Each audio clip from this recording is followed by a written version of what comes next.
हम बात करेंगे आज बेरार सभ्यता की। एग्जाम में जो जटिल क्वेश्चन आ रहे हैं उसी लेवल को लेकर चलेंगे। इसके अलावा आपको ना कोई गाइड देखनी है, ना कोई किताब देखनी है, ना किसी का यूट्यूब चैनल देखना है। बस जैसे मैं बता रहा हूँ उसी अकॉर्डिंग चलते रहो। सिलेक्शन तुम्हारा कोई रोक नहीं सकता, ये मेरी गारंटी है। चलो तो चलते हैं 100% सिलेक्शन की ओर। बेराट बेरार जो सभ्यता है ये एक बहुत ही बड़ी और विस्तृत सभ्यता है। इसको एक छोटी सभ्यता नहीं आंक सकते। कई कालों को देखते तो सब कालों के बारे में जानना जरूरी है, क्योंकि एग्जामिनर किसी भी काल से क्वेश्चन पूछ लेता है। और फिर अपन क्या है, अपन एक दो बातें जानते हैं बेराट की, मौर्यों के बारे में, बौद्ध धर्म के बारे में, लेकिन कहीं ना उससे बढ़कर ज्यादा है ये। तो पूरा विस्तार से हम बात करेंगे। उससे पहले देखो बेराट के बारे में थोड़ा बताता हूं। बेराट बेरार जो है वो है जयपुर जिले में। जयपुर जिले के अंदर है वर्तमान के अंदर, ठीक है। और आने वाले अभी जिला परिवर्तन में पता नहीं कौन सा जिला हो जाए इसका, ठीक है। कोटपुतली भी हो सकता है, तो देखो क्या होता है वो आगे की बातें हैं। जयपुर बेराट बेराट के अंदर कई पहाड़ियां हैं, जिसमें है भीम की पहाड़ी, भोमली की पहाड़ी, भीम की पहाड़ी, भोमली की पहाड़ी, महादेव की पहाड़ी, बीजक की पहाड़ी, बीजक की पहाड़ी, ये सब पहाड़ियाँ बेराट के अंदर ही है। भीम की पहाड़ी, बोमली की पहाड़ी, महादेव की पहाड़ी, बीजक की पहाड़ी, जयपुर में। बेराट ने कई सभ्यताएं देखी है, पूरा ढंग से समझना। बेराट में पूरा पाषाण काल के भी अवशेष मिले हैं, पूरा पाषाण काल। तो पूरा पाषाण काल भी बेराट ने देखा है। पत्थरों का जो काल था सबसे पुराना वाला, वो भी बेराट ने देखा है। पूरा इसमें पढ़ेंगे क्या क्या जानकारियां मिली है इस काल की। मध्य पाषाण काल, जो मध्य पाषाण काल है पत्थरों का, वो भी इसने देखा है। उसके अलावा लोह युगीन, लोहा युग आया था जब लोहे धातु का प्रवेश हो चुका था, वो भी इसने देखा है। महाभारत महाभारत कालीन, महाभारत काल की भी यहां पर जानकारी मिलती है। महाभारत काल में जो कौरव पांडव श्री कृष्ण है उनसे रिलेटेड भी यहां मिलता है। महाजनपद महाजनपद महाजनपद युग आया था जो 600 ईसा पूर्व के आसपास, उसकी जानकारी भी यहां पर है। महाजनपदों को खत्म करके मौर्य आए थे, मौर्य वंश। तो मौर्य वंश की जानकारी भी यहां पर है। मौर्यों को खत्म करके सुंग आए थे, सुंग वंश के भी कुछ अवशेष हैं। फिर विदेशी आक्रमण शुरू हुए थे, इंडो यूनानी आक्रमण, इंडो यूनानी आक्रमण शुरू हुए थे। इंडो यूनानी भी जानकारी है यहाँ पर। फिर कुषाण आ गए थे चीन से, कनिष्क वगैरह और उनका वंश। तो कुषाणों का भी कुछ जानकारी यहाँ पर कुषाणों से रिलेटेड भी है। उसके बाद में गुप्तोत्तर, गुप्त काल के बाद में जो काल आता है उसे गुप्तोत्तर काल कहते हैं, उसकी बहुत विस्तृत जानकारी है। उसके बाद में मुगल काल की जानकारी है यहाँ पे, मध्यकाल में मुगल काल के कुछ जानकारियां हैं। उसके अलावा आधुनिक, आधुनिक क्या जानकारियां हैं वो भी अपन यहाँ से देखेंगे। बस ये चीजें अपन को देखनी है, समझ लो। देखो कितनी सभ्यता बड़ी है, कितनी चीजों का नेतृत्व कर रही है ये। पूरा पाषाण काल की जानकारी है, बहुत पहले जब पत्थरों का युग हुआ करता था, जब आदि मानव हुआ करता था, उसकी भी जानकारी है। मध्य पाषाण काल की भी जानकारी है। लोहा युग, लोहा प्रवेश कर चुका था। और महाभारत काल की भी जानकारी है, महाजनपद काल की भी जानकारी है, मौर्य वंश की है, सुंग आए मौर्यों को खत्म करके, इंडो यूनानी, कुषाण, गुप्तोत्तर काल, मुगल काल, कई जानकारियां यहाँ पे आधुनिक। अब मैं एक एक स्टोरी इनकी शुरू करूंगा कि पुरापाषाण काल के क्या अवशेष मिले हैं, क्या जानकारियां मिली है। समझना ढंग से, क्रम से बता दिया मैंने, इतिहास के क्रम से। चलो सबसे पहले बात करते हैं अपन पूरा पाषाण काल की, पूरा पाषाण काल कि यहां पर पूरा पाषाण काल की क्या जानकारी मिलती है। तो यहां पर हमें मिले हैं शैलाश्रय।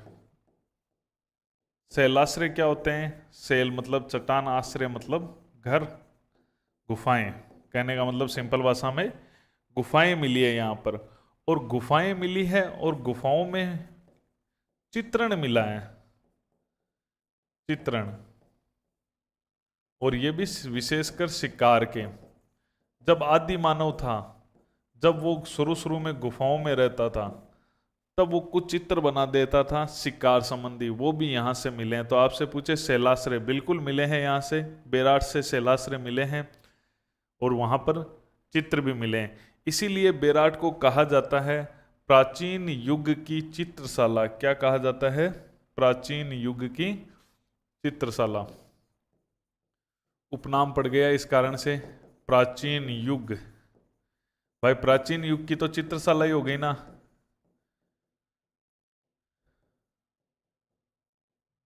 चित्रशाला।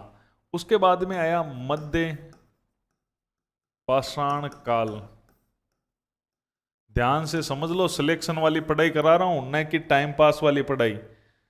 100% सिलेक्शन होगा और कितना ही जटिल क्वेश्चन आओ इसी में से आने वाला है। अच्छी तरह से तैयार कर लो। ये निचोड़ है बहुत सारी किताबों का। हिंदी ग्रंथ अकादमी की कम से कम 15-20 किताबें इतिहास की चलती हैं, उनका निचोड़ है ये। तो मध्य पाषाण काल, मध्य पाषाण काल में जो है, जो पाषाण उपकरण है वो प्राप्त हुए हैं। पाषाण उपकरण यानी पत्थरों के। और कौन से मध्य पाषाण काल की विशेषता है?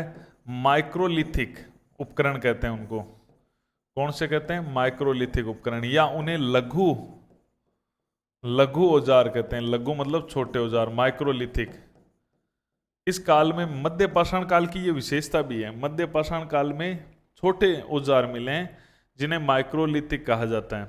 तो वो यहां से मिल गए, तभी तो कह रहे हैं ना कि ये मध्य पाषाण काल की सभ्यता है। और इतने ज्यादा औजार मिले हैं, अधिक मात्रा में मिले हैं, इसलिए इसे पाषाण कारखाना या औजारों का कारखाना भी कहा जाता है। माइक्रोलिथिक में जैसे कौन से प्रसिद्ध होते हैं? स्क्रैपर, पॉइंट, ये औजारों के नाम है। आपसे पूछे स्क्रैपर, पॉइंट कहाँ से प्राप्त हुए हैं, तो ये यहां से प्राप्त हुए हैं, इसलिए इसका उपनाम पड़ गया है पाषाण कारखाना, कह सकता हूं मैं इसको। ठीक है, पत्थर के औजारों का कारखाना कह सकता हूं, पत्थरों के औजारों का कारखाना कह सकता हूं, फैक्ट्री कह सकता हूं। इतने पत्थर के यहाँ पे औजार हमें मिले हैं। उसके बाद में यह लोह युगीन का भी प्रतिनिधित्व करती है। लोह युगीन, लोह युग का भी, लोह युग की यहाँ पे हमें जानकारी मिली है। यहाँ पर स्लेटी रंग के चित्रित मृद बांड मिले हैं, चित्रित मृद बांड। देखो, अगर स्लेटी रंग के जहां मृद भांड मिल जाते हैं तो इसका मतलब क्या होता है कि वहां लोहा युग प्रवेश कर चुका था।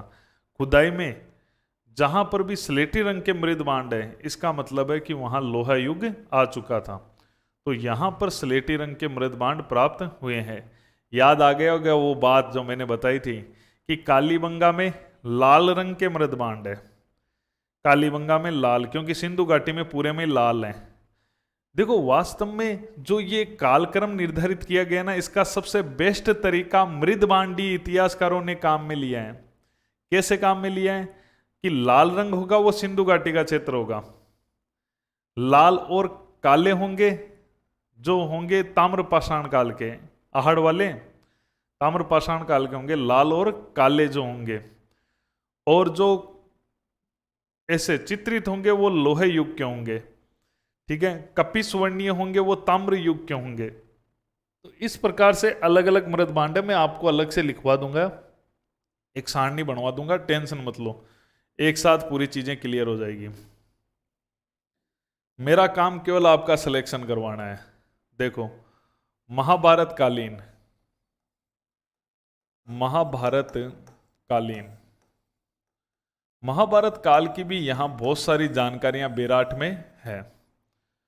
अगर बात करें अपन बेराट में, तो देखो, एक आपने भीम की पहाड़ी भी पढ़ी, तो वो भीम के नाम पे है, महाभारत में जो था उससे रिलेटेड ही है। तो देखो, हमें यहाँ पर जो महाभारत कालीन जानकारी मिलती है उसके अंदर एक तो विराट नगर,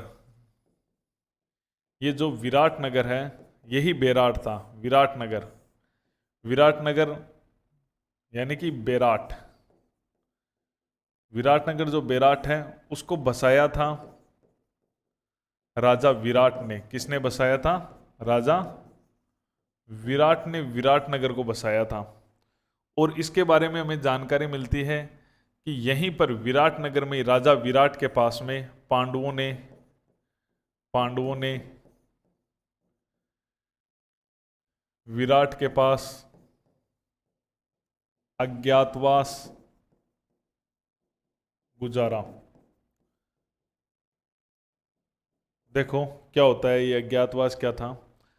पांडव और कौरवों के बीच में जुए का खेल हुआ था, और जुए के खेल में यह था कि जो हार जाएगा, लास्ट में बाजी लगी कि जो जुए में हार जाएगा उसको 12 साल का वनवास काटना होगा और 1 साल का अज्ञातवास काटना होगा। यानी 12 साल तो उसको वन में रहना होगा और 1 साल अज्ञात स्थान पे रहना होगा जहां उसको कोई पहचान नहीं पाए। तो 1 साल उसे अज्ञातवास में गुजारना होगा। अगर किसी ने उसको अज्ञातवास में पहचान लिया तो वापस 12 साल का वनवास काटना होगा।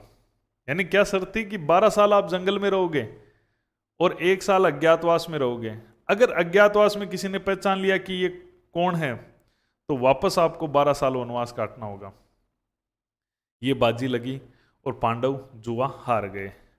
पांडव जब जुआ हार गए तो उन्होंने 12 साल वनवास निकाल लिया और वो जो 1 साल का अज्ञातवास था वो उन्होंने राजा विराट के यहीं गुजारा। भीम तो रसोइये का काम करता था, अर्जुन महिलाओं के भेष में 1 साल तक रहा और यहाँ नृत्य वगैरह सिखाता था। तो इस प्रकार इन्होंने, राजा विराट उस समय थे उनके पास, तो इन्हीं के नाम पे नाम विराट नगर हो गया। देखो महाभारत से सीधा ही जुड़ रहा है ना। और राजा विराट ने, जो राजा विराट है, राजा विराट ने महाभारत युग में भी भाग लिया था पांडवों की ओर से। राजा विराट ने पांडवों की ओर से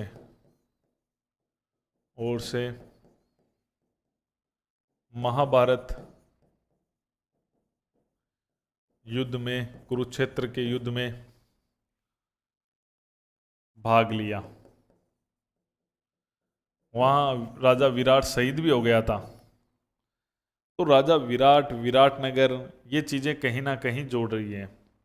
उसके अलावा यहाँ पे एक कृष्ण मंदिर के भी अवशेष बताते हैं कि जो कि महाभारत कालीन है। उसके अलावा देखो तो जो भीम की पहाड़ी है, भीम की पहाड़ी, भीम की पहाड़ी जो यहाँ पर है, इसके बारे में कहा जाता है कि एक बार जो द्रौपदी को प्यास लगी थी तो उसने भीम को कहा, तो भीम अपने पास में रखता था गदा। क्या रखता था? गदा। गदा क्या होता है? जो बालाजी के पास होता ना गदा, घोटा, अपने राजस्थानी में घोटा भी कहा जाता उसको, तो वो इसके पास में था। भीम ने क्या किया? गदा मारी भीम की पहाड़ी पर और भीमताल बन गया। आज भी ये भीम तालाब है, यहाँ पर भीमताल बना।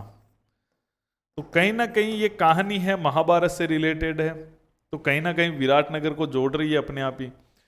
तो भीमताल कहाँ पर है? भीम की पहाड़ी बेराट में है और यहाँ पर भीमताल बना दिया किसने? भीम ने अपनी गदा से। ये कहानी प्रचलित है। आगे देखो, बेराट की पहाड़ी, बेराट की पहाड़ियों पर एक बार की बात है, माता कुंती को प्यास लगी थी, ठीक है, और माता कुंती को प्यास लगी तो अर्जुन ने क्या किया? अर्जुन धनुधर था, भीम गदा रखता था, इसने बाण छोड़ दिया। तो यहां से एक नदी निकली जिसे कहते हैं बाण गंगा। बाण गंगा का उपनाम है अर्जुन की गंगा। बाण गंगा को क्या कहा जाता है? अर्जुन की गंगा कहा जाता है। तो ये भी कहानी जो है अर्जुन की गंगा, बाण गंगा, तो देखो बाण गंगा का उद्भव भी महाभारत से रिलेटेड ही रहा है।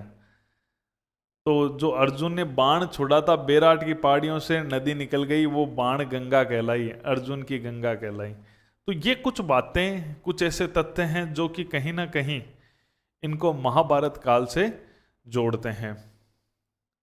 अब हम बात करते हैं महाजनपद की। अगली विशेषता कि ये महाजनपद काल में भी रहा। महाजनपद काल, महाजनपद काल जो था वो इतिहास में कब था? 600 ईसा पूर्व के आसपास का काल महाजनपद कहलाता है, जब पूरे भारत में 16 महाजनपद हुआ करते थे इंडिया के अंदर। ये भारत हमारा देश जो है, इसके अंदर पूरे इंडिया में ये बातें हैं 600 ईसा पूर्व की। पूरे भारत में 16 महाजनपद होते थे। गांधार, कंबोज, कुरु, पांचाल, कौशल, वजी, अंग, मगध, काशी, कौशाम्बी, चेदी, अवंती, अस्मक, मत्स्य, ये 16 महाजनपद होते थे। तो राजस्थान में एक ही था जिसका नाम था मत्स्य जनपद। ये बात है 600 ईसा पूर्व की, जब हमारे देश में महावीर स्वामी और महात्मा बुद्ध हुआ करते थे, उस समय का टाइम पीरियड है ये। उस समय पूरे इंडिया में 16 महाजनपद थे। तो महाजनपद काल की बात देखें तो पहली चीज मत्स्य जनपद हुआ करता था। कौन सा जनपद हुआ करता था? मत्स्य जनपद। मत्स्य जनपद, राजधानी विराटनगर। ये विराटनगर जो बेराट हम पढ़ रहे हैं, ये राजधानी हुआ करती थी उस समय 600 ईसा पूर्व में। और राजस्थान का एकमात्र जनपद,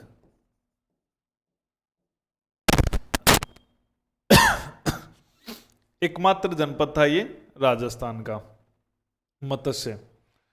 तो ये बात आपको ध्यान में रखनी है। राजस्थान का एकमात्र जनपद मत्स्य जनपद, जिसकी राजधानी विराटनगर थी, जनपद युग में हुआ करता था। अब हमें यहाँ पे जानकारियां कौन कौन सी मिली है?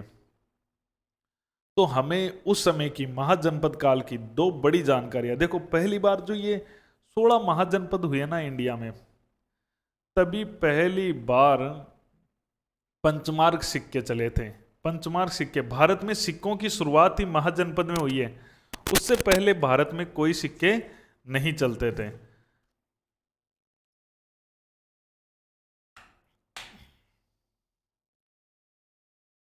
उससे पहले किसी भी प्रकार के कोई सिक्के नहीं चलते थे। तो पहली बार इंडिया में सिक्के ही महाजनपद काल में चलने हुए शुरू, जिन्हें पंचमार्क सिक्के कहा जाता है।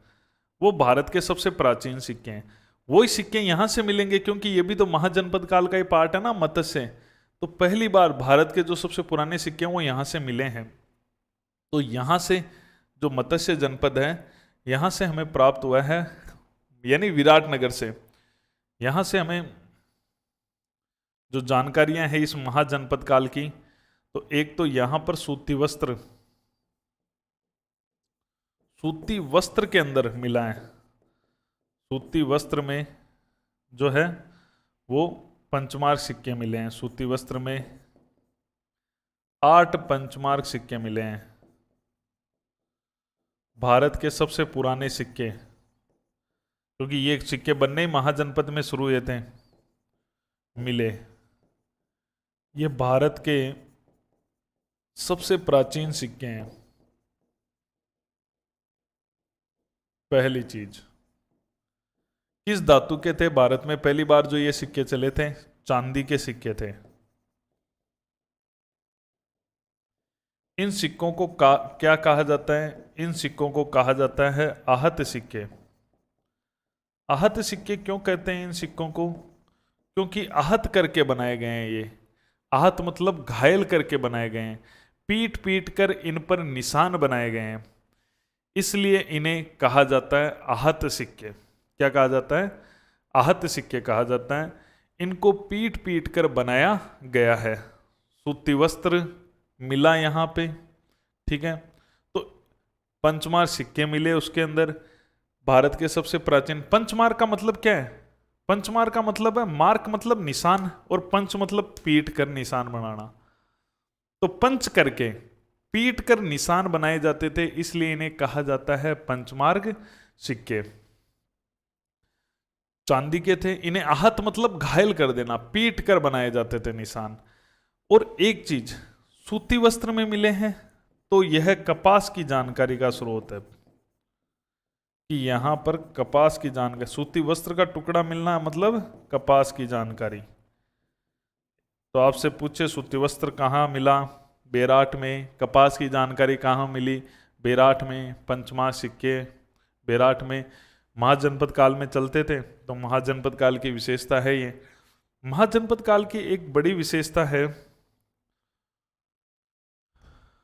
महाजनपद काल की, वो है उत्तरी काली चमकीले मृद भांड। ये जो मृद भांड है वो यहां से मिले। ये कौन से मृद भांड है भाई? उत्तरी काली चमकीले मृद भांड। उत्तरी काली चमकीले मृद भांड होते हैं, उत्तरी मतलब नॉर्थ, काली मतलब ब्लैक, ठीक है, और चमकीले मतलब पॉलिश, मृद भांड मतलब वेयर। इन्हें कहा जाता है NBPW। ये जो मृद भांड है, नॉर्थ ब्लैक पॉलिश वेयर, ये मृद भांड हमारे महाजनपद में तो चले ही हैं, यानी मत्स्य का जो महाजनपद पीरियड है वहां से लेकर मौर्य युग तक इंडिया में यही काम में लिए गए। मौर्य वाले और सुंदर हो गए थे। ये 600 ईसा पूर्व से मैं कहूं तो 300 ईसा पूर्व का जो टाइम पीरियड है, लगभग 600 से लेकर लगभग 300 ईसा पूर्व का जो टाइम पीरियड है, वह टाइम पीरियड इसी उत्तरी काली चमकीली मर्द भांड वाला था। हाँ, महाजनपदों में जब शुरू हुए इतने सुंदर नहीं थे, ये काले रंग के हैं और पॉलिश वाले हैं, चमक रहे हैं, चमकीले हैं। देखो, एक तो काला होता है मर्द भांड, एक होता है उसके ऊपर पॉलिश की हुई, चमकता हुआ। तो ये चमकीले मर्द भांड है। यहां पे अगर देखना चाहते हो तो नेट पे डालोगे तो काले रंग के चमकीले आ जाएंगे। बस वही है। मौर्य काल तक चले, मौर्यों में भी यही मर्द भांड थे। मौर्यों में सुंदरता बहुत ज्यादा आ गई थी, चमक बहुत ज्यादा आ गई थी, डिजाइन में सुंदरता बहुत ज्यादा आ गई थी। भाई धीरे धीरे आदमी अपना विकास तो करता ही है, धीरे धीरे उसने अपना विकास कर लिया। तो मौर्य काल के भी यही है, महाजनपद के भी यही है, यहां पर प्राप्त हुए हैं उत्तरी काली चमकीले। ये आपको ध्यान में रखना है। उसके अलावा अब अपन अगला बात करेंगे मौर्य काल की। कौन से काल की? मौर्य काल की। तो क्रम से बता रहा हूं मैं। मौर्य काल अभी रिवीजन और करा दूंगा पूरा ढंग से। मौर्य काल, मौर्य काल की यहां से हमें जानकारी मिलती है।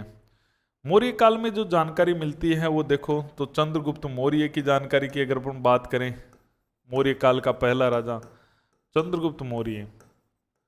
चंद्रगुप्त मौर्य ने क्या किया था? सभी जनपदों को जीत लिया था, सभी महाजनपद जो थे, महाजनपदों को जीता। और ये जो जनपद व्यवस्था थी उसको खत्म कर दिया और अखंड भारत की स्थापना कर ली।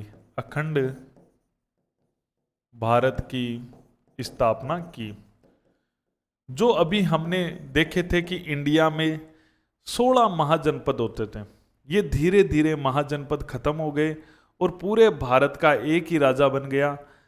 पहली बार एक अखंड भारत की स्थापना चंद्रगुप्त मौर्य ने की।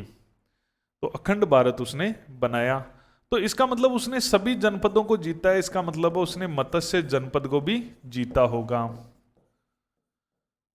भाई सीधी सी बात है, सबको जीता है तो उसने मत्स्य को भी जीता होगा। आपसे पूछ भी सकते हैं कौन सा मौर्य शासक था जिसने मत्स्य महाजनपद को जीता था।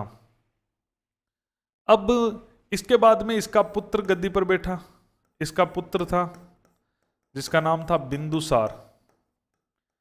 बिंदुसार के बाद में उसका पुत्र गद्दी पर बैठा अशोक। तो अशोक भी मौर्य ही था, ध्यान रखना, कईयों को यह भी जानकारी नहीं होती। चंद्रगुप्त मौर्य का ही पोता था अशोक। अशोक गद्दी पर बैठा। अशोक आपको पता है बौद्ध धर्म को मानता था। अशोक ने क्या किया, बौद्ध धर्म का प्रचार किया, खूब प्रचार अशोक ने किया, और बौद्ध धर्म से संबंधित कई निर्माण इसने यहाँ पर करवाए हैं। तो अशोक की क्या क्या जानकारियाँ यहाँ बेरार से मिली है, खूब सारी जानकारियाँ मिली हैं, तो देखते हैं। तो अशोक द्वारा बेराट, बेराट क्या पूरे भारत में ही कराए थे, लेकिन बेराट में किए गए, विराटनगर में किए गए निर्माण, कौन कौन से इसने निर्माण करवाए हैं। तो बौद्ध धर्म को मानता था, तो नंबर 1 बौद्ध धर्म के जो स्तूप है, स्तूप बनवाए इसने। उसने पूरे इंडिया में ही बनाए थे, 84,000 स्तूप पूरे इंडिया में बनाए थे। बौद्ध स्तूप इसने बनवाए। ये बौद्ध स्तूप क्या होते हैं, बौद्ध स्तूप ऐसा होता है कि ये होता है चबूतरा। चबूतरा एक बड़ा सा चबूतरा होता है, उसके ऊपर ईंटों का गुंबद होता है, ये होता है गुंबद, ठीक है। और यहाँ पर एक खंबा होता है, और इस खंबे में कुछ तांबे के पात्र डाले हुए होते हैं, और चारों तरफ बाउंड्री होती है। मौर्य काल में लकड़ी की होती थी, जो आज बरामद नहीं हुई है, क्योंकि लकड़ी की कोई भी अवशेष बचता नहीं है। तो चबूतरा, गुंबद, ठीक है, तो ये कहलाती थी बाउंड्री, जो वेदिका कहलाती थी। इस प्रकार का ये होता था। बौद्ध स्तूप कहते थे इसको, पवित्र माना जाता था इनके लिए। पूरी कहानी आपके काम की नहीं है, नहीं तो मैं हिस्ट्री में पढ़ाता हूँ तो ये इस टॉपिक पे भी चर्चाएं होती है। चबूतरे को मेदी कहा जाता है, गुंबद को अंड कहा जाता है, स्तंभ कहा जाता है, यष्टि कहा जाता है। यष्टि पर फलक होते हैं, फलक में नीचे वाला हर्मिका होता है, जिसे देवताओं का स्थान कहा जाता है। ये वेदिका होती है, ये प्रदक्षिणा पथ होता है इसके परिक्रमा लगाने के लिए। बहुत सारी बातें आप तो सिंपल समझ लो कि ये स्तूप वगैरह यहाँ पर मिले, अशोक ने बनवाए थे। अब तो क्या मिले, खंडर हो चुके, पूरी तरह से नष्ट हो चुके हैं। ये कैसे हुए, क्या हुए, कब हुए, वो बातें अपन बाद में पढ़ेंगे, अभी आगे चलते रहेंगे तब। तो अशोक ने बौद्ध स्तूप जो बौद्ध धर्म से रिलेटेड होते हैं वो बनाए। बौद्ध धर्म का तो खूब काम किया इसने। बौद्ध विहार बनाए। अब आप कहोगे सर ये विहार क्या होता है, विहार मतलब घर होता है, किसका घर है फिर ये, बौद्ध भिक्षु। बौद्ध भिक्षु रहते थे, उनका निवास स्थान बेराट में खूब थे। बेराट में उनके निवास स्थान मिले हैं, रहने का स्थान। विहार मतलब घर होता है, ठीक है। कई मकानों पे भी देखा होगा कि अशोक विहार, अशोक ये वो, तो कई अलग अलग नाम रखते हैं, कुंज, विहार, ये सब मकानों के पर्यायवाची हैं। तो बौद्ध भिक्षुओं का निवास स्थान विहार कहलाता था, वो खूब यहाँ पर बनवाए। बौद्ध चैत्य बनवाए, ये पूजा स्थल होता था। क्या होता था, पूजा स्थल। बौद्ध धर्म में पूजा स्थल को चैत्य कहा जाता है। कैसा होता है, जैसे ये ज़्यादातर पहाड़ों में होता था, वैसे मकान भी बना सकते थे पहाड़ के अंदर। ये गुफा के अंदर, ये अंदर प्रवेश किया हमने, अंदर प्रवेश किया तो यहाँ गुफा का एक काट के स्तूप बनाया हुआ है, यहाँ पे खंबे लगे हुए हैं गुफा में, ये काट के इसके चारों ओर परिक्रमा कर सकते हो, और यहाँ पर बैठकर ध्यान लगा सकते हो। तो ये होते हैं चैत्य, एक तरह से मंदिर टाइप के होते हैं, गुफा के अंदर गए, स्तूप वगैरह बना हुआ है, खंबे। इस प्रकार के चैत्य अशोक ने यहाँ बनवाए। अवशेष नहीं मिलते हैं अब। यहाँ पर बौद्ध मंदिर भी बनवाया गया, जिसे गोल मंदिर भी कहते हैं। ये वर्तमान में केवल इसका आधार प्राप्त हुआ है, गोल नींव, आधार, गोल आधार प्राप्त हुआ है। अभी यहाँ जो अपन को मिला है वो केवल एक गोल आधार मिल गया है, नीचे वाला, ऊपर का मंदिर नष्ट हो चुका है। तो बौद्ध विहार, स्तूप, चैत्य, मंदिर, अशोक बौद्ध धर्म को मानता था तो उससे रिलेटेड चीजें बनवा रहा है यहाँ पे। यहां पर हमें अशोक के जो स्तंभ थे उनके भी अवशेष मिले हैं। अशोक के स्तंभ के अवशेष मिले हैं, स्तंभ के अवशेष मिले हैं। अशोक के स्तंभ कैसे होते थे? किसी ने इंडियन हिस्ट्री में पढ़ा हो तो पढ़ा होगा कि अशोक के स्तंभ इस टाइप के होते थे कि एक तो खंबा होता था जो 30-40 फीट का होता था। उस खंबे पर यहाँ पर उल्टे कमल की डिजाइन होती थी जिसे अधोमुख कमल कहते हैं। ऊपर गोल फलक होता था और फलक के ऊपर कोई पशु आकृति होती थी। जैसे अशोक के बहुत सारे मिले हैं स्तंभ। अशोक के स्तंभों में आपको पता है सारनाथ का स्तंभ, सारनाथ का स्तंभ का तो ऊपरी भाग हमारा क्या है, भारत का राष्ट्रीय प्रतीक चिन्ह है अशोक स्तंभ। ऊपर वाला जो 4 शेर पीठ से जुड़े हुए हैं वो सारनाथ का है। सांची में भी मिला है। उसके अलावा रामपुरा में 2 मिले हैं, संकीसा में मिला है, लोरिया नंदनगढ़, लोरिया अर्राज, सब जगह कई ऐसी महत्वपूर्ण जगह हैं जहां पर मिले। तो अगर अपन बात करें तो यहां पर भी मिला है, लेकिन यहां पर केवल टुकड़े मिले हैं, अवशेष मिले हैं। ठीक है, यहां पर जो चुनार का बलुआ पत्थर था जिससे यह बनता था, चुनार के बलुआ पत्थर, बलुआ पत्थर के टुकड़े मिले हैं और वो भी पॉलिश युक्त है, पॉलिश युक्त। इससे हमने आइडिया लगा लिया कि ये तो 100% अशोक का स्तंभ है। क्यों? क्योंकि हमारे पास में उपलब्ध है ना जो अशोक के स्तंभ, हमारे पास में जो अशोक के स्तंभ है उन अशोक के स्तंभों की यही विशेषता है कि वो फिक्स है। यूपी में एक जगह थी चुनार, वहां के बलुआ पत्थर काम में लिए गए। अशोक ने चाहे अपने स्तंभ कहीं लिखवाए हो, कहीं पर भी, लेकिन उसने लेके वहां से कारीगर सब चुनार से लेके गए थे और वो भी बलुआ पत्थर था, वो भी पॉलिश वाला था। पॉलिश का मतलब है एकदम उसमें चिकनाहट वो उसमें होती थी। तो यहां पर टुकड़े मिले हैं तो 100% सत्य है कि ये अशोक के किसी स्तंभ के हैं, यहां लिखवाया होगा, यहां पर रखवाया होगा, टूट गया होगा खंबा, स्तंभ यानी खंबा, यहां से प्राप्त हुआ है। यहां से हमें अशोक कालीन ब्राह्मी लिपि युक्त, ब्राह्मी लिपि युक्त ईंटें प्राप्त हुई है। अशोक के समय की हमें कुछ ऐसी ईंटें मिली है जिन पे ब्राह्मी लिपि में लिखा हुआ है। जैसे आजकल ईंटें आती हैं उन पे लिखा होता ना AD केयर, इसी प्रकार यहां पर ईंटों पर भी कुछ अक्षर प्राप्त हुए हैं जो अशोककालीन है। नोट देखो, बेराट में जो मकान बनते थे, बेराट में निर्माण में ईंटों का प्रयोग हुआ है, ईंटों का प्रयोग हुआ है। किसका प्रयोग हुआ है? ईंटों का प्रयोग हुआ है। बेराट में निर्माण में ईंटों का प्रयोग हुआ है। और ये ईंटें जो है, कुछ ईंटें हमें ऐसी मिली है जो मोहनजोदड़ो के समान प्राप्त हुई है। इसका मतलब कहीं ना कहीं सिंधु घाटी से इनका लिंक हो सकता है, हो सकता है।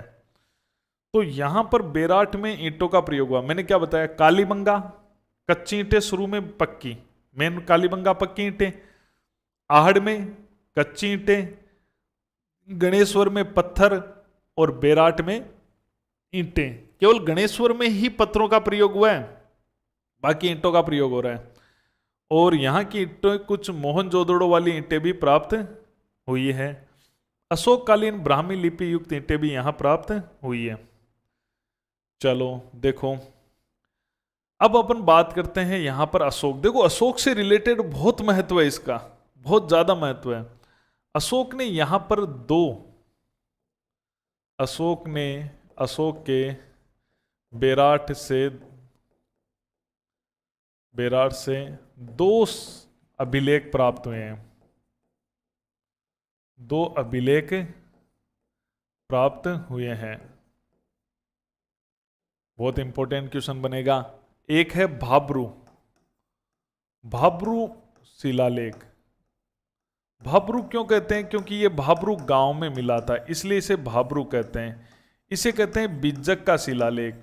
बिज्जक का शिलालेख क्यों कहते हैं? क्योंकि बिज्जक की पहाड़ी पर मिला था, इसलिए इसे बिज्जक का शिलालेख कहते हैं। इसे बेराट का शिलालेख क्यों कहते हैं? क्योंकि बेराट सभ्यता का पार्ट रहा है। बेराट अभिलेख शिलालेख इसको कहते हैं। शिला मतलब चट्टान पर, पत्थर पर लिखा हुआ। तो ये बहुत इंपॉर्टेंट है, भाब्रू गांव में मिला है। इंपॉर्टेंट क्यों है इसकी बातें देखो। इसकी खोज 1837 में कैप्टन बर्ट ने की थी।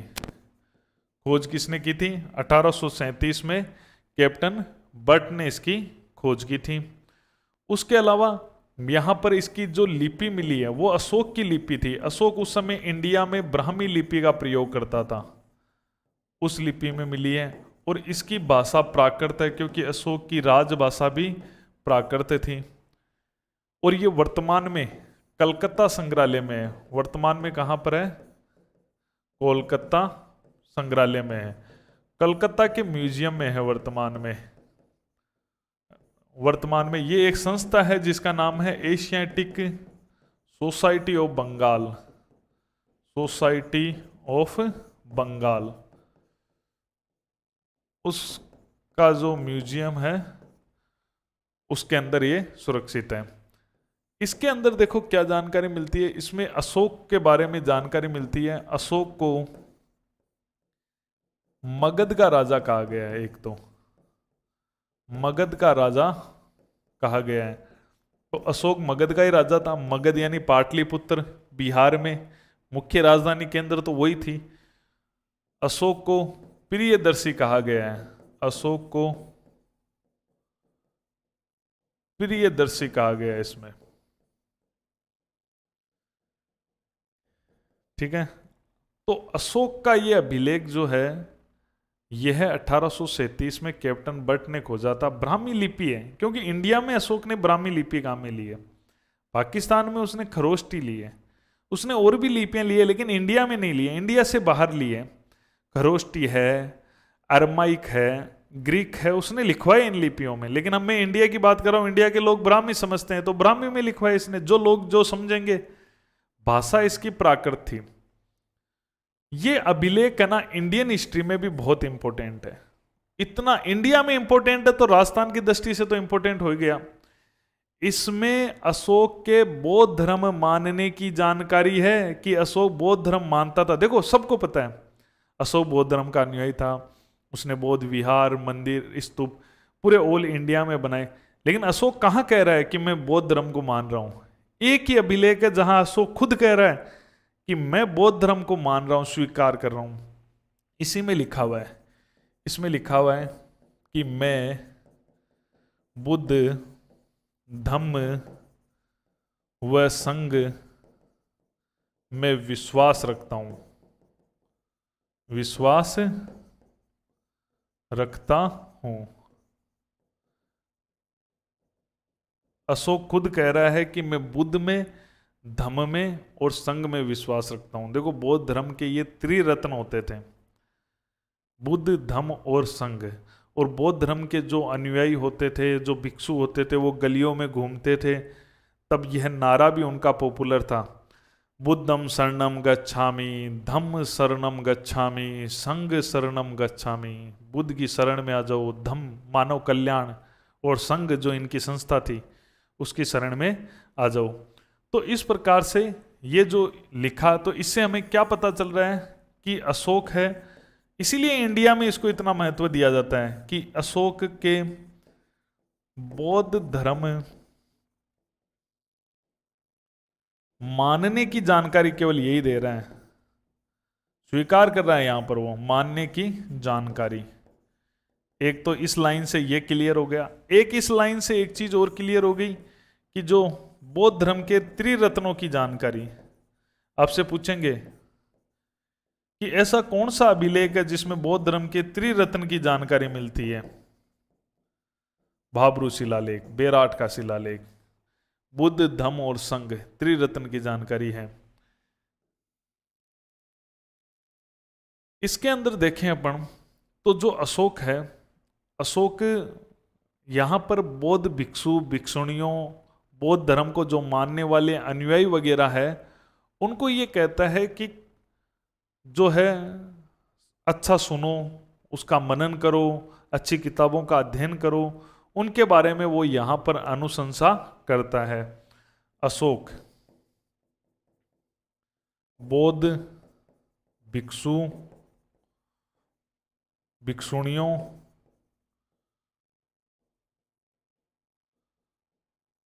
बौद्ध अनुयायियों, देखो भिक्षुणियों का मतलब तो ये हो गया, भिक्षु भिक्षुण तो संत हो गए, अनुयायी तो नॉर्मल लोग हो गए, तो इनको अशोक कहता है बौद्ध अनुयायियों को श्रवण यानी सुनना, मनन व अध्ययन के लिए कुछ धार्मिक ग्रंथों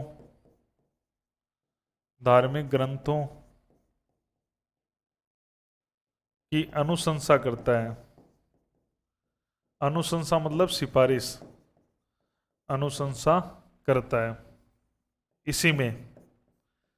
तो ये अशोक का बहुत महत्वपूर्ण जो है वो शिलालेख है, भाब्रू शिलालेख। दो मिले हैं यहां पर, भाब्रू में मिला है, भाब्रू गांव में बीजक की पहाड़ी पर, और दूसरा मिला है वो है भीम की पहाड़ी पर।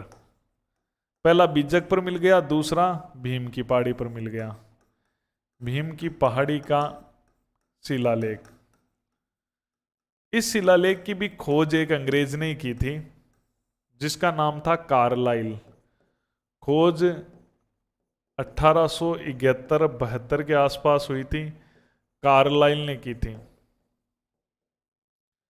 कार्लाइल ने ये अशोक का जो दूसरा अभिलेख है भीम की पहाड़ी वाला, वो खोजा था।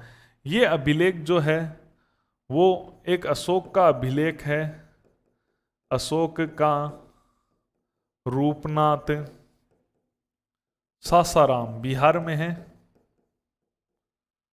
बिहार की प्रतिलिपि है। सेम वो का वही है, कोई नया नहीं है, वो का वही है, जो सासाराम वाला है वो का वही भीम की पहाड़ी में रिपीट हुआ है। तो यह अशोक के अगर अपन बात करें, कई बौद्ध निर्माण, कई बौद्ध जो है उसने लेख वगैरह अशोक ने लिखवाए हैं। उसके बाद में जब मौर्य खत्म हुए, मौर्य खत्म होने के बाद में कौन सा वंश आ गया? शुंग वंश आ गया। शुंग काल, शुंग काल की यहां पर क्या जानकारी मिली है? कोई बड़ी बातें नहीं है, देखो मैं बताता हूं। अशोक ने क्या बनाए थे? स्तूप बनाए थे गुंबद वाले, उनके चारों ओर लकड़ी की वेदिकाएं बनाई थी, दीवारें बनाई थी, वो टूट गई होगी। शुंग काल में लकड़ी की दीवारों की जगह पत्थरों की दीवारें बनने लगी स्तूपों के चारों ओर। तो कुछ अवशेष यहाँ पर रेलिंग होती थी, ये जैसे आज घरों पे होती है ना, जैसे स्टील की रेलिंग, लोहे की रेलिंग, पाइप ऊपर, ठीक है, वही पाइप टाइप में यहाँ जो पाइप गोल तो नहीं होते थे लेकिन चौकोर टाइप में पत्थरों के यूज में लेने लग गए थे। इस प्रकार की रेलिंग का मतलब ये।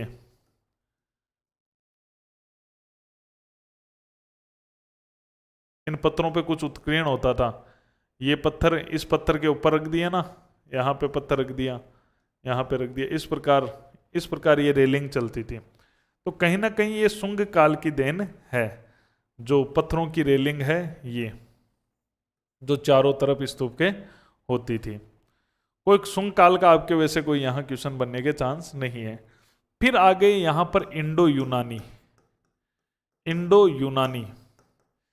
यूनानी कह दूं मैं, इंडो मतलब हिंद, यूनानी मतलब यूनानी, या यवन भी कहते हैं हमारे यूनानियों को। या मैं इन्हें इंडो ग्रीक भी कह सकता हूं, क्योंकि यूनानियों को ग्रीक भी कहा जाता है। तो आप कहोगे सर ये क्या सीन है, इंडो यूनानी, ये लोग कौन है? तो समझो अच्छी तरह से, जितना समझना उतना ही समझो, ज्ञानी मत बनना। ज्ञानी बनने के लिए फर्स्ट ग्रेड हिस्ट्री का बैच में है ज्ञान पूरा, जिसका जितना चाहिए बस उतना ही लो।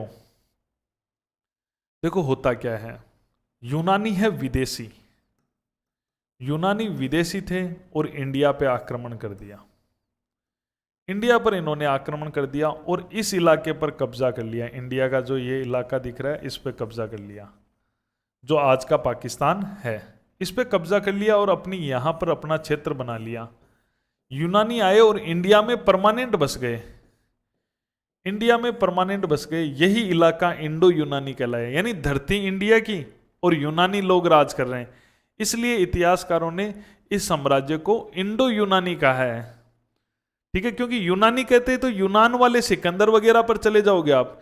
इंडो यूनानी कहते हैं आप समझ जाओगे कि यहां एंटीयोकस, मिनांडर, मिलिंदर, डेमेट्रियस और इनकी बात हो रही है जो यहां पे राज करते हैं। तो यहां पर इन्होंने अपनी राजधानी भी बना ली। उस राजधानी का नाम पाकिस्तान में साकल, आज का शालकोट है वो, साकल नामक राजधानी भी बना ली और यहां परमानेंट बस गए। इन्होंने क्या किया, यहां इधर तो पाकिस्तान की तरफ तो राज की और अपना साम्राज्य ताकतवर बनाया। धीरे धीरे इनका राज इधर भी राजस्थान में एंटर हुआ, और राजस्थान में एंटर हुआ तो यहां बेराट, बेराट में भी इनका राज यहां पर एंटर होता है और बेराट पर कब्जा करते हैं। कई जगह कब्जा करते हैं, ऐसा नहीं है। हमारा एक सीवी जनपद हुआ करता था, उस पर भी ये कब्जा करते हैं, चित्तौड़गढ़ के अंदर। तो ये जो इंडो यूनानी आते हैं और इनका राज्य थोड़ा राजस्थान की तरफ भी बढ़ जाता है, तो ये साम्राज्य इंडो यूनानी साम्राज्य कहलाता है। तो इंडो यूनानियों ने बेराट पे भी कब्जा किया।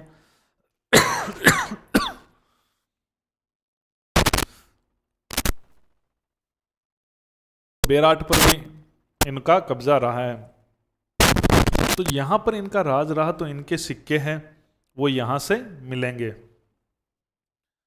देखो यहां से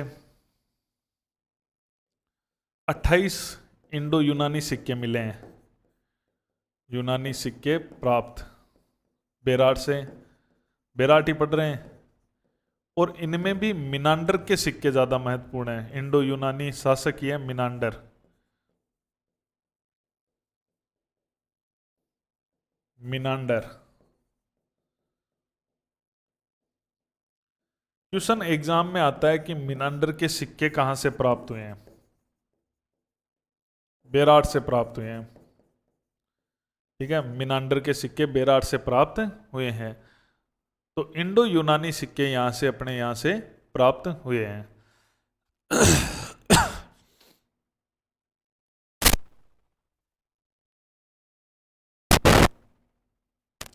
कुषाण, कुषाण काल की बात करें, जब कुषाणों का राज आया, कनिष्क वगैरह, यहाँ पे कुछ बातें तो अपन देखें तो कुषाण भी बौद्ध धर्म को मान रहा है। ये बौद्ध धर्म का केंद्र है। अशोक ने बौद्ध धर्म यहाँ चरम पर पहुंचा दिया, लेकिन खुद मिनांडर भी बौद्ध धर्म को फॉलो करता था। कुषाणों में कनिष्क जैसे शासक आए, वो भी बौद्ध धर्म को फॉलो करते थे। तो कनिष्क के समय यहाँ पर बुद्ध मूर्तियां बनी है। कनिष्क के समय, कुषाण है, कनिष्क, बुद्ध मूर्तियां आई यहां पर।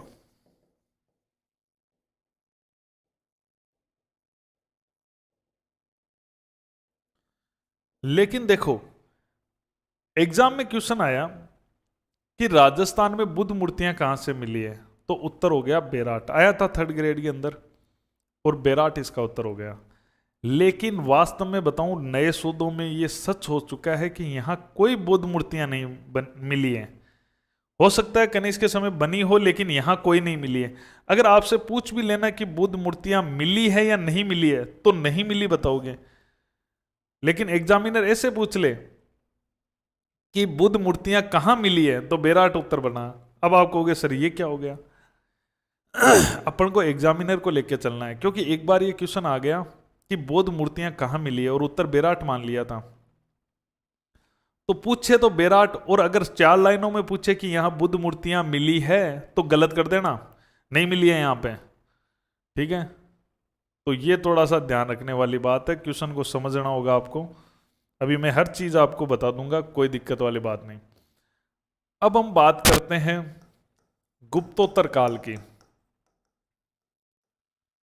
गुप्तोत्तर काल क्या है? जब गुप्त शासन पतन पर था। गुप्त काल में कोई बेराट का इतना कोई लेना देना नहीं है। जब गुप्त काल अपने पतन पर था, उस काल को गुप्तोत्तर काल कहते हैं। उसके बाद का काल गुप्तोत्तर काल कहलाता है। गुप्त काल समाप्त होने का एक बड़ा कारण बताया जाता है कि हुणों ने आक्रमण कर दिया था। हुण विदेशी हुआ करते थे, तो हुणों ने जब देश पर आक्रमण किया, विदेशी थे तो निश्चित रूप से राजस्थान पे आक्रमण होना था, इस बेराट पर आक्रमण होना था जो बौद्ध धर्म का केंद्र था। तो हुणों के आक्रमण शुरू हो गए। हुण, इन हुणों ने क्या किया? हुणों ने बेराट पर आक्रमण कर दिया। बेराट पर क्या कर दिया? आक्रमण। पूरे भारत पे किया, बेराट पे भी कर दिया आक्रमण। यहाँ पे जो बौद्ध भिक्षु थे, बेराट में रहते थे क्योंकि बौद्ध धर्म का केंद्र था ये। बौद्ध भिक्षु यहाँ से गुफाओं में चले गए बेराट में ही, और उन गुफाओं में लिखना इन्होंने शुरू कर दिया। इन्होंने बेराट में गुफाओं में शरण ली। भिक्षुओं ने हुणों के आक्रमण के डर से गुफाओं में शरण ली और वहां पर शंख लिपि से लिखने लग गए। शंख लिपि कह दो, या जिसे गुप्त लिपि कहते हैं, गुप्त लिपि कह दो, या जिसे कुटिल लिपि कह दो, कुटिल लिपि। शंख लिपि, गुप्त लिपि, कुटिल लिपि में लिखना शुरू किया गुफाओं के अंदर। देखो, शंख लिपि, गुप्त लिपि या कुटिल लिपि क्या है? हमारी जो प्राचीन लिपि चली आ रही है, अभी मैंने बताया भी था, ब्राह्मी लिपि। ब्राह्मी लिपि में जो चेंजेज गुप्त काल में आए, इसलिए इसे गुप्त लिपि कहते हैं। वो लिपि चेंजेज होने लगे इस समय के साथ। आज हमारी लिपि कौन सी है? देवनागरी लिपि है। तो समय के साथ में लिपि चेंज हुई, गुप्त काल में चेंज हुई, इसलिए इसे गुप्त लिपि कहते हैं। कुटिल का मतलब है बिगड़ना। कुटिल का मतलब क्या अर्थ होता है? बिगड़ना। तो ये जो पुरानी ब्राह्मी लिपि है वो बिगड़ गई है और नई बन गई है, तो इसे कुटिल लिपि कहते हैं। बिगड़ी हुई लिपि गुप्त काल में आई, इसलिए गुप्त लिपि। शंख लिपि इसलिए कहते हैं कि शंख के जैसे मोड़ होते थे, जैसे शंख देखा हुआ है आपका, शंख में जैसे मोड़ होते हैं, वैसे ही इस लिपि में अक्षरों में घुमा ज्यादा था बनावट में, इसलिए इसे शंख लिपि कहा जाता है। हुणों के आक्रमण जारी रहे, ठीक है, और एक हुणों का शासक था मिहिर कुल। कौन था? मिहिर कुल। हुणों का शासक मिहिर कुल ने भी बेराट पे आक्रमण कर दिया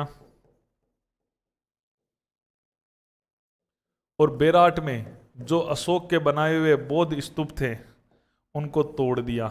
ये बौद्ध स्तूप जो बेराट में थे उनको तोड़वाया इसने।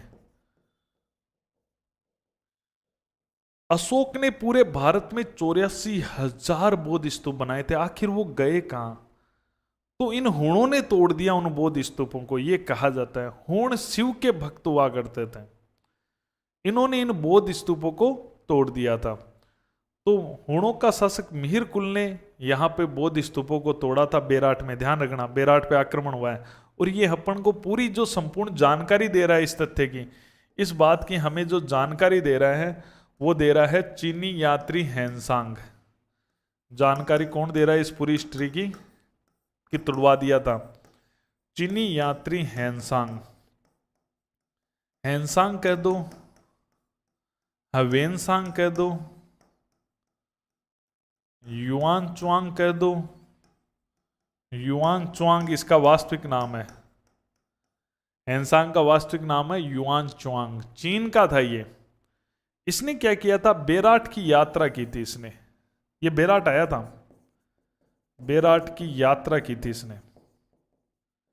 इसने बेराट की यात्रा की, बेराट को इसने देखा और अपनी पुस्तक में इसका उल्लेख भी किया। और इसने बेराट को नाम भी दिया। इसने बेराट को कहा, बेराट को कहा दो नामों से, एक तो पी लो मो, सॉरी पिल्लो ये तालो, पिल्लो ये तालो, पिल्लो ये तालो, पिल्लो ये तालो। तो बेराट को इसने कहा पिल्लो ये तालो। एक और नाम दिया पारियात्र।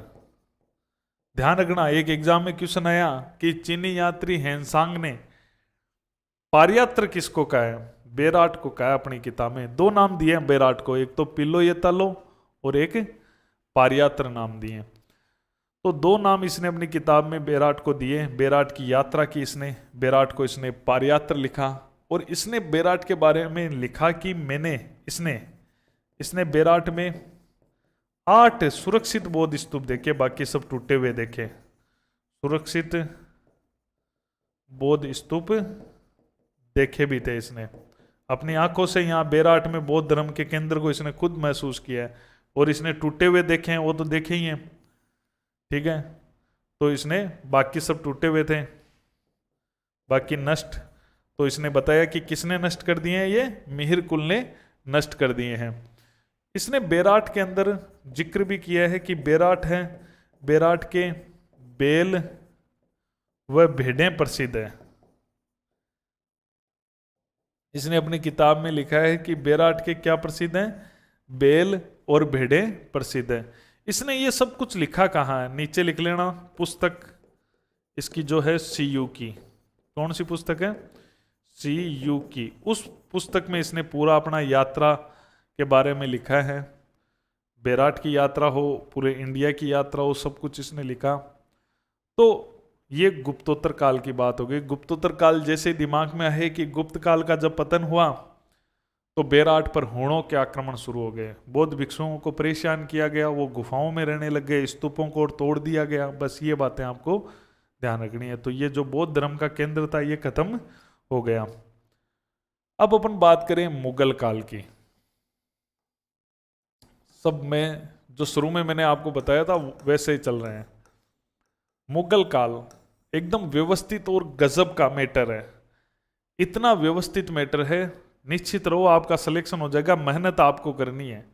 बस मेरे पास में जो है वो हथियार हैं, शानदार हथियार हैं, चलाने आपको है, ट्रेनिंग आपको लेनी है। हथियार मैंने बेस्ट दे दिए हैं, बिना हथियारों के लड़ाई नहीं लड़ी जाती। सांगा के पास में तोहफे नहीं थी, जोश था लेकिन तोहफे नहीं थी। मैं आपको तोहफे दे रहा हूं, अब चलाना आपको है। अकबर ने जो है मुगल काल में यहां पर एक टकसाल की स्थापना की थी। तो मुगल काल में एक टकसाल बनी थी अकबर के समय। अकबर ने बेराट में टकसाल स्थापित की। टकसाल स्थापित की। आप कहोगे टकसाल क्या होती है सर? सिक्के डालने के कारखाना, सिक्के ढालने, जहां सिक्के बनते हैं, जहां सिक्के बनते हैं उसे टकसाल कहते हैं। तो मुगलों की टकसाल थी बेराट में, कितनी बड़ी बात है। देखो अकबर ने यहां सिक्के ढालने की एक टकसाल लगाई थी, कारखाना लगाया था यहां पे। उसके अलावा यहां पर जो मान सिंह था जयपुर का, आमेर शासक जो मान सिंह था, मान सिंह ने देखो बेराट में निर्माण करवाए हैं, निर्माण करवाए यहां पर बेराट में। नंबर 1 पंचमहल बनाया, और नंबर 2 मुगल गेट अतिथि गृह। पंचमहल या अतिथि गृह, मुगल गेट बनवाया यहां पर। ये अतिथि गृह था, ये अकबर के लिए बनाए थे, अकबर के लिए मान सिंह ने बनाए थे। तो मुगल काल से रिलेटेड हो गए ना, अकबर के लिए बनाए थे। अकबर क्या है कि मोइनुद्दीन चिश्ती की दरगाह पर आता रहता था और कई बार शिकार खेलने भी बेराट जाता था। तो उसके रुकने के लिए, उसके ठहरने के लिए, उसके रुकने और ठहरने के लिए इसका निर्माण करवाया है। आधुनिक काल, आधुनिक अगर अपन देखें आधुनिक काल में, तो जयपुर के एक राजा हुए राम सिंह द्वितीय। राम सिंह द्वितीय वही है जिन्होंने जयपुर को गुलाबी रंग से रंगवाया था। राम सिंह द्वितीय ने यहाँ खुदाई के लिए अपने आदमी को भेजा था जिसका नाम था कित्ताजी खंगारोत। तो जयपुर शासक क्या नाम था? सवाई राम सिंह द्वितीय। वही जयपुर को गुलाबी रंग से रंगाने वाला। इसने किसको भेजा था? इसने भेजा था किताजी खंगारोत को। किताजी खंगारोत यहाँ पर आए और इन्होंने क्या करवा दिया? यहाँ उत्खनन करवाया, खुदाई करवाई, उत्खनन करवाया। किताजी ने यहाँ उत्खनन करवाया तो इनको एक स्वर्ण मंजूषा मिली। स्वर्ण मंजूषा का मतलब होता है मंजूषा, मंजूषा मतलब कलश। सोने का एक कलश मिला उन्हें, और इस कलश में क्या मिली? हड्डियां मिली। इस मंजूषा में हड्डियां मिली सोने के कलश में। आइडिया अलग अलग लगाते हैं कि शायद कोई बुद्ध की अस्थियां है, कि बुद्ध भिक्षु की अस्थियां है, बुद्ध संत की अस्थियां है। हो सकता है, एक आइडिया लगाया गया है। अगर अपन बात करें इसके खोज की, तो इसका वर्तमान रूप से, ऐसे तो चल रहा था, लेकिन इसका अगर व्यवस्थित रूप से अपन खोज की बात करें तो उसका श्रेय जाता है दयाराम साहनी को। वही दयाराम साहनी है जिसने ये किसकी खोज की थी? सिंधु घाटी सभ्यता को खोजा था, उसी ने इसको खोजा है। तो अगर बात करें तो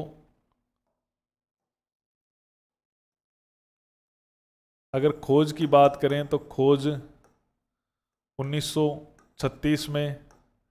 दयाराम साहनी का पूरा नाम है राय बहादुर, क्योंकि इसको उपाधि है तो राय बहादुर भी लिखा जाए तो गलत नहीं है, राय बहादुर साहनी भी लिखा सकता है। दयाराम साहनी,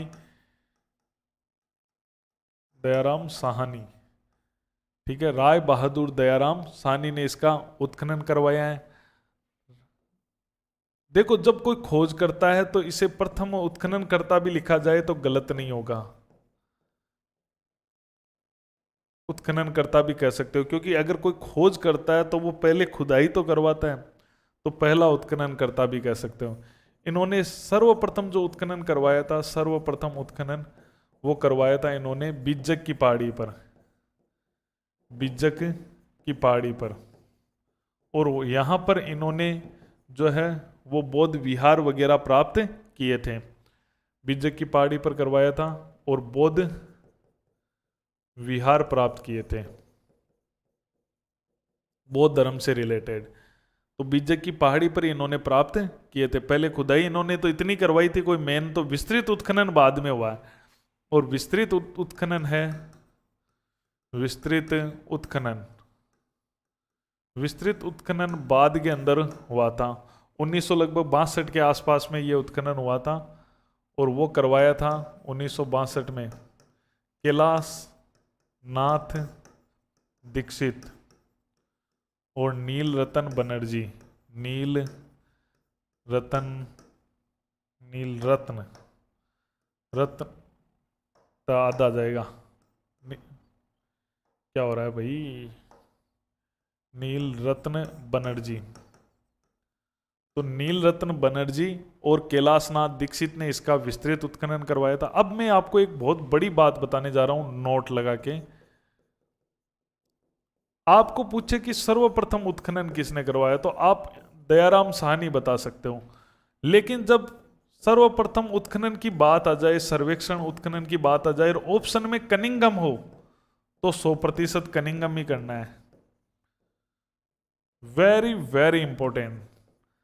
देखो, हाँ, हम मानते हैं व्यवस्थित रूप से दयाराम साहनी ने इसकी खोज की है, जो कि भारतीय पुरातत्व सर्वेक्षण आयोग में काम करते थे। अंग्रेजों ने एक आयोग बनाया था, उस आयोग के ये सदस्य थे, तो काम करते थे, तो व्यवस्थित इनकी खोज मानी जाएगी। लेकिन उससे पहले कनिंघम मोद्दे ने इंडिया में, ठीक है, कनिंघम मोद्दे ने जो 1870 के आसपास, 1870 से लेकर लगभग 75-80 के बीच में इन्होंने बहुत सारे उत्खनन करवाए, और बेराट का पता भी इन्होंने ही लगाया था।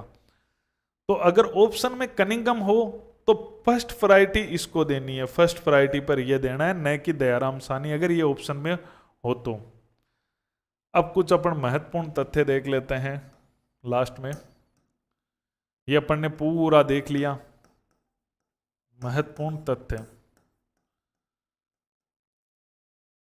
देखो बेराट है। एक क्वेश्चन तो ये बन सकता है कि राजस्थान में बौद्ध धर्म का सबसे बड़ा केंद्र कौन सा था। तो राजस्थान में बौद्ध धर्म का केंद्र था ना, ये बौद्ध धर्म का सबसे बड़ा केंद्र, या केंद्र लिखा जाए तो ही या बड़ा लिखा जाए तो ही यही है।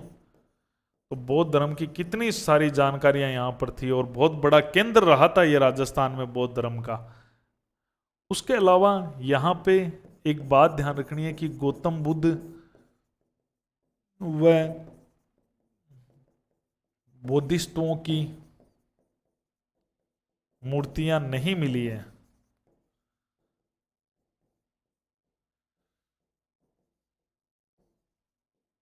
देखो गौतम बुद्ध है, गौतम बुद्ध की कोई मूर्ति नहीं मिली है, न ही बोधिसत्व की कोई मूर्ति मिली है। ठीक है, गौतम बुद्ध के अवतार ही है बोधिसत्वर, अवलोकितेश्वर, वज्रपाणि ही, ये उन्हीं के अवतार है बोधिसत्व। तो उनकी भी कोई मूर्तियां नहीं मिली है, न तो बुद्ध की मिली है, न बुद्ध से रिलेटेड जो अवतार हैं, जो मानव कल्याण के लिए वापस अवतार लिए गए हैं, जिन्हें बोधिसत्व कहा जाता है, उनकी मूर्तियां भी यहां प्राप्त नहीं हुई है। इससे पता चलता है कि बेराट बौद्ध धर्म की हीनयान शाखा का केंद्र रहा है। यह ध्यान रखना, कहीं गड़बड़ कर दोगे आप। बौद्ध धर्म की दो शाखाएं हैं, महायान और हीनयान। ये कनिष्क के काल में बनी थी दो शाखाएं, पहले बौद्ध धर्म एक ही होता था। दो शाखाएं थी, हीनयान और महायान। जो महायान शाखा है वो ये कहती है कि बुद्ध हमारे भगवान है, बुद्ध को हम पूजेंगे, बुद्ध हमारे आराध्य हैं, उसकी मूर्ति बनाएंगे, उसके चित्र बनाएंगे, उसकी पेंटिंग बनाएंगे। वो है महायान, वो उसको भगवान मान रहे हैं। हीनयान वाले बुद्ध को भगवान नहीं मानते हैं, वो मानते हैं कि बुद्ध एक महान पुरुष हैं जिन्हें हमें नया मार्ग दिया। तो वो उसके प्रतीकों को पूजते हैं, न कि उसकी कोई मूर्तियां वगैरह नहीं बनवाते हैं। तो ध्यान रखना, यहां न तो बुद्ध की कोई मूर्ति मिली है, और सीधी सी बात है अशोक के समय तो हीनयान शाखा ही थी, क्योंकि कनिष्क के समय शुरू हुई थी महायान शाखा। तो पुरानी वाली शाखा को हीनयान ही कहा जाता है। आप किसी भी चले जाओ, सांची के स्तूप देख लो, चाहे आज है मध्य प्रदेश में, उसमें आपको बुद्ध का कहीं पर भी नहीं लोगो मिलेगा, उसके प्रतीक चिन्ह जरूर मिलेंगे। प्रतीक चिन्ह जैसे घोड़ा जो घर छोड़ने की घटना को बताता है, ऐसे प्रतीक चिन्ह है वो जरूर मिलेंगे। तो इस चीज से आपको एक बात क्लियर हो रही है नोट, कि जो बेराट था, यहां मूर्ति पूजा नहीं थी बुद्ध की। तो बेराट आप सत्य सत्य में लिखा है कि बेराट बौद्ध धर्म की महायान शाखा का केंद्र था, नहीं धर्म की हीनयान शाखा का केंद्र था, क्यों यहां मूर्तियां वगैरह नहीं है। तो यहां स्तूप पर प्रतीकों को ही पूजा जाता है, न कि बुद्ध को पूजा जाता है, उसकी मूर्तियों को पूजा जाता है। यहां पर अगर अपन देखें तो यहां पर तांबे व लोहे की कलाकृतियां नहीं मिली है। ये एक देखो, बेराट इतनी संपन्न सभ्यता हमें मिली है, लेकिन यहां तांबे की कोई कलाकृति, कोई डिजाइन नहीं मिली है। यानी तांबे का कोई बेल, तांबे का फूल, तांबे का कोई इस प्रकार की कोई कलाकृति अपन को नहीं मिली है। हाँ ठीक है, और ना लोहे की मिली है, लेकिन यहां पर तांबे की सामग्री जरूर मिली है, लेकिन कोई कलाकृति नहीं मिली है। यहां पर एक तांबे का सुरा मिला है। सुरा का मतलब होता है चम्मच, शॉर्ट में इतना ही समझो। वह लोहे का तार मिला है, न कि कोई कलाकृति मिली है।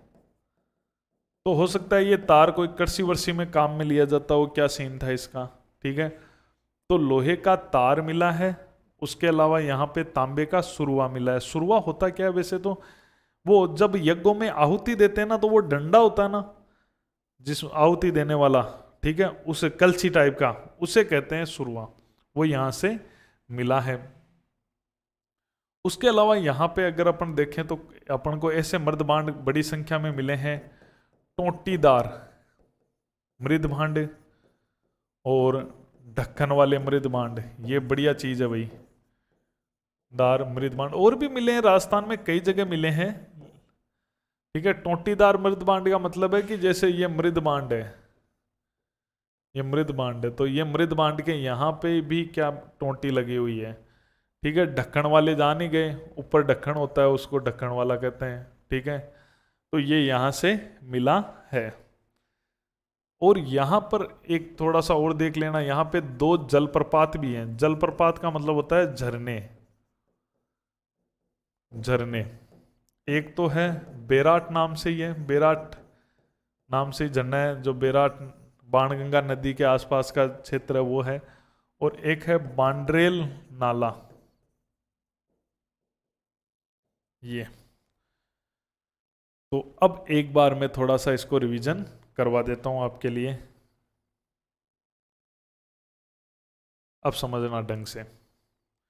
जो बेराट है, बेराट जयपुर जिले के अंदर है।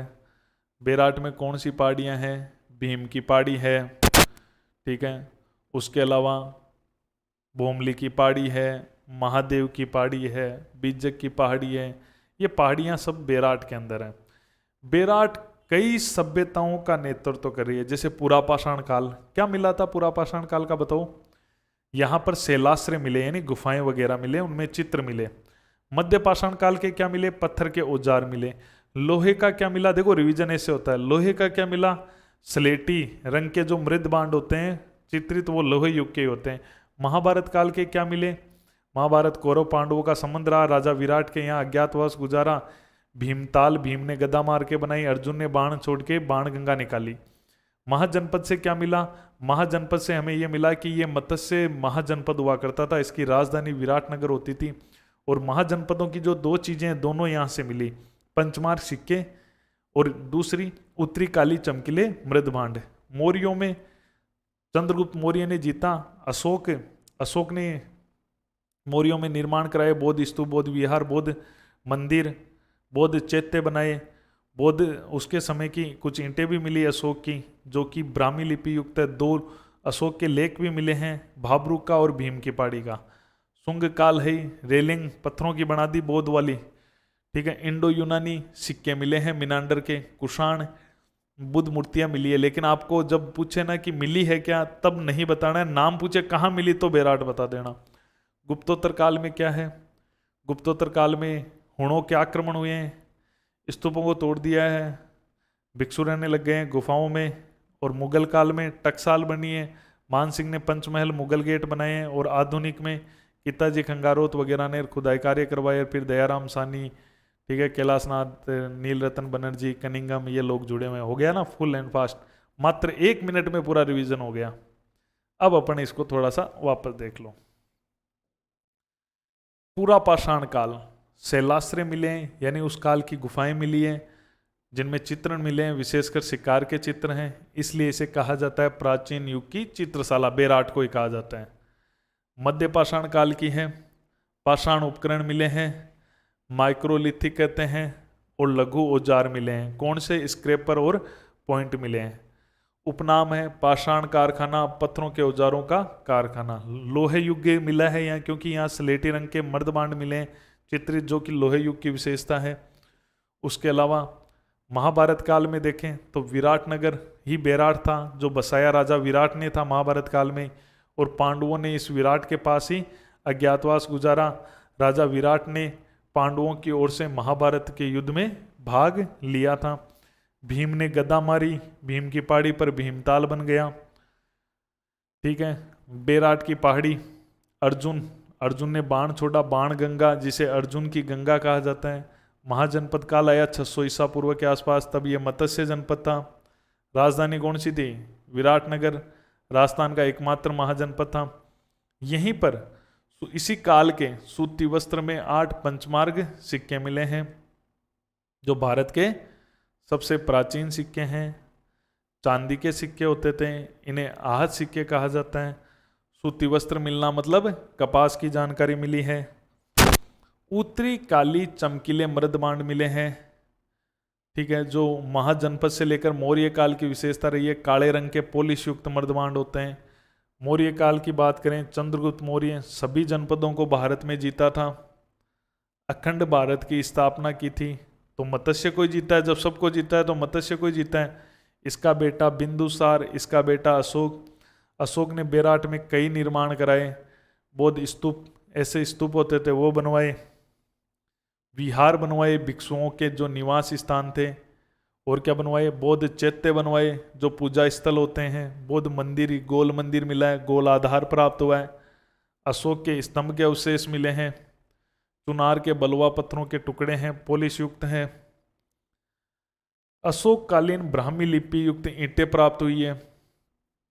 बेराट में निर्माण में ईंटों का प्रयोग हुआ है, मोहनजोदड़ो के समान यहां प्राप्त हुई है।